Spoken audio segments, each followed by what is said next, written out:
kita kena fokus simpan emas dulu. Kalau tuan-puan tanya saya nak simpan perak dulu ke emas dulu? Jawapan dia simpan emas dulu. Selagi tuan-puan tak ada simpanan emas, tuan-puan kena simpan emas dulu. Kalau tuan-puan dah ada 100 gram emas ke atas, baru tuan-puan beli sikit-sikit perak. Okey, di masa depan kita ada dengar ura-ura mengatakan perak juga akan meningkat nilai. Tapi tuan-puan, pergerakan dia terlalu perlahan.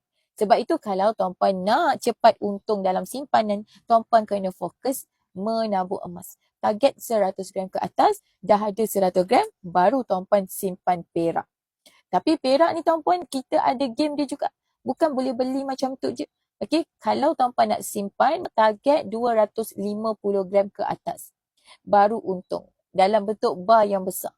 Dia tak boleh beli kecil-kecil sebab tak untung sangat. Saya tak kata tak boleh simpan perak. Perak pun boleh simpan untuk jangka masa yang panjang. Tapi kalau tuan-puan masih belum ada simpanan emas yang kukuh, sebaiknya tuan-puan fokus dulu menabung emas. Okey?